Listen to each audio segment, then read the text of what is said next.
Your Yiddish word for today is kvel. And to have kvel is to have pride, or to be proud of someone. So for example, I was kveling with how many kids got on board with Google Classroom. We're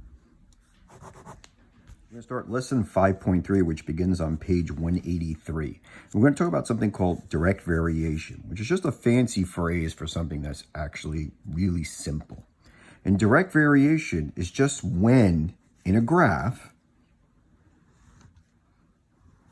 like this, when you have a line that's a straight line and goes through this point right here. Does anybody remember what that point was called? Begins with an O, O-R, or origin. It's just a straight line that goes through the origin. That's what a direct variation is. This is another example of a direct variation. You have a graph, coordinate grid, and if the line is really steep, that's still a direct variation because it's a straight line that goes to the origin. Or the line can be very low. Still a direct variation because it's a straight line that goes to the origin. Now this is not an example of a direct variation.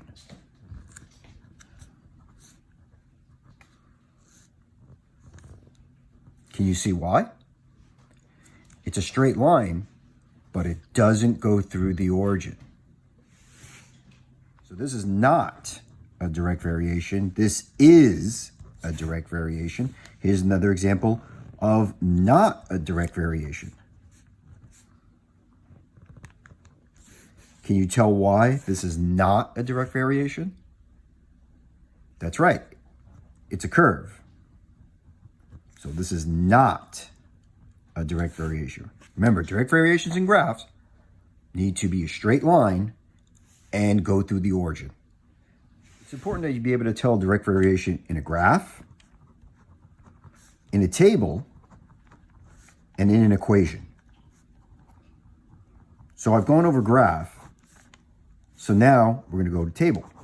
There are three tables. This is a direct variation. Let's look at it. 1, 3, 2, 6, 3, 9, 4, 12. Do you see a pattern? See how, what would you multiply 1 by to get 3? Well, you multiply it by 3. Well, what's 2 times 3? That made this 6. 3 times 3 made this 9. 4 times 3 made this 12. You see how you multiplied them all by the same amount? That's a direct variation. So this equation would look like this. This y is equal to whatever you multiply the x by. So it's y is equal to, in this case, 3 times x. Let's look at this table here. Can you tell why this one is also a direct variation? Well, what times 1 makes 4? Well, 1 times 4 makes 4. So 3 times 4 is 12. It worked. 9 times 4 is 36. 8 times 4 is 32. You see how we multiplied all these by the same amount? That means this is also a direct variation. This would also be y equals 4 times x. Because whatever x was in this last table, well, 1 times 4 makes 4. But is 2 times 4 3? Is 3 times 4 2? Is 4 times 4 1? No, that doesn't make any sense. None of these other ones work. You can't multiply all of these by the same number to get these. Thus, this table right here is not a direct variation. This would be an example of it not being a direct variation. Here's another table. I want to show you, look. Well, what times 4 makes 1? What times 8 makes 2? What times 12 makes 3? What times 16 makes 4? Well, this is obviously division. Well, 4 divided by 4 is 1. 8 divided by 4 is 2. 12 divided by 4 is 3. 16 divided by 4 is 4. And this is also a direct variation. It's yes, you can divide in a direct variation. A direct variation you can multiply, like up here, or you can divide. 4 divided by 4 is 1. 12 divided by that same 4 makes 3. So yes, you can have a direct variation with division, but not for addition and subtraction, only for multiplication and division. Lastly, we have to talk about what does a direct variation look like in an equation. And here's our table from the last one, when we did tables. And if you remember in this one, it was 1 times 3 is 3, 2 times 3 is 6, 3 times 3 is 9, 4 times 3 is 12. So whatever this x was, we multiplied it by 3 to get this y. Thus, this is 3 times x gave us the y.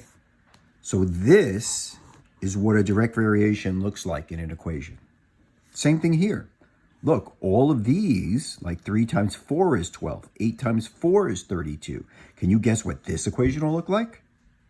This will be 4 times whatever that x was will equal the y. Finally, this one, which was our last one from the previous table one, so 4 divided by 4 gave us 1, 8 divided by 4 gave us 2, 16 divided by 4 gave us 4. So that means whatever this x was, we divided it by 4 and it gave us the y. Now this can be a little tricky because it can look like this. And because that line means division, it can look like this too. And then finally, because there's a 1 in front of that x, it can look like this as well. Because 1/4 of 16 is 4. Remember, when you divide by 4, it is multiplied by a fourth. So these are also all direct variations. Can you tell me if this is a direct variation? Yes, it is, because it's just a number multiplied by x. But what about this one? Is this a direct variation? The answer is no.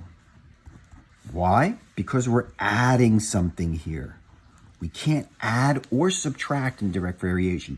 It just has to be something times that variable equals something else. Okay, and it doesn't just have to be x and y. It could be a and b. You can say b equals 7 times a. It's perfectly fine. Just you want some sort of number multiplied by a variable equals something else. That's all.